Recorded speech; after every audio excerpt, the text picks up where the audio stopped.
शांतिपूर्ण समुदाय हम लिखते हैं ना अंग्रेजी में भी, पीसफुल कम्युनिटी। मीना कुमारी जी का एक गाना था, तेरी महफिल में दिल लगाकर हम भी देखेंगे।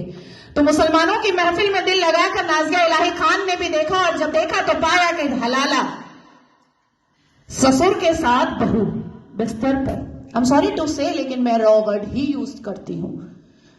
ससुर कर रहे हैं बहू का हलाला। और सनातन धर्म में मैंने कल देखा कि कैसे बहू बेटी की तरह खाना परोस रही थी। मुसलमानों की महफिल में दिल लगाकर मैंने भी देखा तो पाया पॉलीगेमी, एक मर्द और 4 सेक्स टॉय।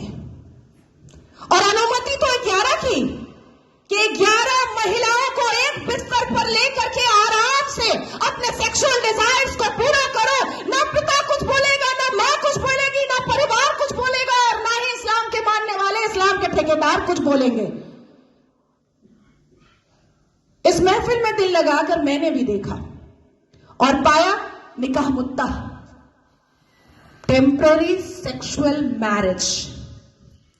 कुछ समय के लिए एक शादी में गई, एक आयोजन में गई, कोई लड़की मुसलमान बेटी, और वहां पर किसी शादीशुदा अधेड़ मर्द को एक चहचहाती हुई, एक उछलती कूदती हुई मुसलमान बेटी पसंद आ गई, और कह दिया अब्बा जान को कि ये लो 5 लाख रुपए और 1 हफ्ते के लिए अपनी बेटी दे देना। कॉन्ट्रैक्ट होता है, कॉन्ट्रैक्ट। हमने रज़ाकार के आखिरी मुखबिर असदुद्दीन अवैसी को सुना होगा कि निकाह इज अ कॉन्ट्रैक्ट मैरिज। हमारा विवाह नहीं होता, हम 7 वचन नहीं लेते, ना आगे पति फेरे लेता है, ना पीछे पत्नी फेरे लेती है। हमारा तो कॉन्ट्रैक्ट होता है, हम तो एक डील में आते हैं। ये है। तो इस महफिल में जब दिल लगाया और भीतर से, तो पाया कि निकाह मस्यार भी होता है।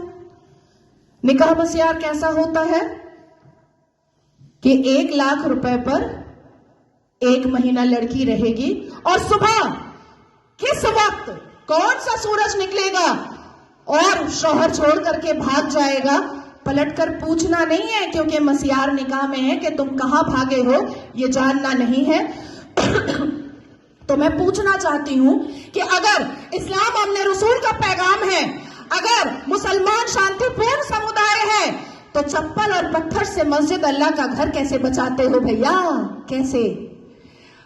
1947 से मुसलमानों ने अपने एक्टिविटी से, अपने बिहेवियर से ये लोगों को बताया है कि ये कोई अम्न रसूल नहीं है, ये प्रॉफिट मोहम्मद सल्लल्लाहु अलैहि वसल्लम के फॉलोअर तो नहीं है, ये औरंगजेब के ठरकजेब हैं, ये मुगले आजम के जाहिले आजम हैं। बस इतना ही है इनका परिचय, इसके अलावा इनका परिचय कुछ भी नहीं है। शिक्षा बोलो नहीं लेंगे, इंसान बनने बोलो नहीं बनेंगे, कुछ पढ़ने बोलो नहीं पढ़ेंगे, कुछ करने बोलो नहीं करेंगे, लेकिन रेप करने बोलो तुरंत करेंगे, लव जिहाद करने बोलो तुरंत करेंगे, बम गोली बारूद फेंकने बोलो तुरंत फेंकेंगे, आतंक मचाने बोलो तुरंत मचाएंगे।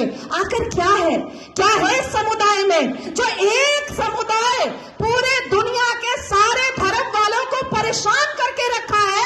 आखिर क्या है राज उस आसमानी किताब का, उस अल कुरान का राज क्या है, जो मदरसों के अंदर छुप कर पढ़ाया जाता है, जो मजार के अंदर छुप कर करवाया जाता है, जो मस्जिदों के अंदर छुप कर सुनाया जाता है, जो घरों के अंदर तरबियत और तालीम में बताया जाता है? क्या है उसका राज? क्यों कहते हैं मुसलमान घर में अंदर ही, जब बेटी छोटी सी होती है और बच्चा छोटा सा होता है, प्रसाद नहीं खाना हराम है, आप ही चले जाते हैं सवैयां खाने। हमें बताया जाता है प्रसाद नहीं खाना हराम है, हमें बताया जाता है मंदिर के सामने खड़े नहीं होना, अल्लाह नाराज हो जाएगा, हमें बताया जाता है कि हिंदुओं के घर का पानी ना पीना, अल्लाह नाराज हो जाएगा, हमें बताया जाता है कि अपने जीवन साथी के लिए हिंदुओं को कभी मत चुनना, नहीं तो घर से, परिवार से बेदखल कर दी जाओगी। क्या है राज? उस राज को खोलना चाहिए।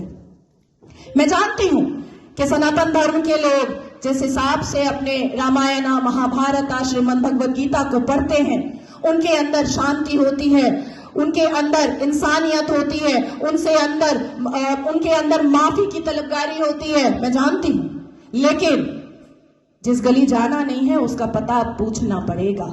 अपनी बेटियों को समझाना पड़ेगा कि कोई अब्दुल अच्छा नहीं है। अपनी बेटियों को बुझाना पड़ेगा कि शाहरुख खान ने गौरी खान से शादी तो की है, पर हर रेड़ी वाला, हर संतरे वाला, हर नींबू वाला, हर अचार वाला, हर पंचर वाला शाहरुख खान नहीं होता।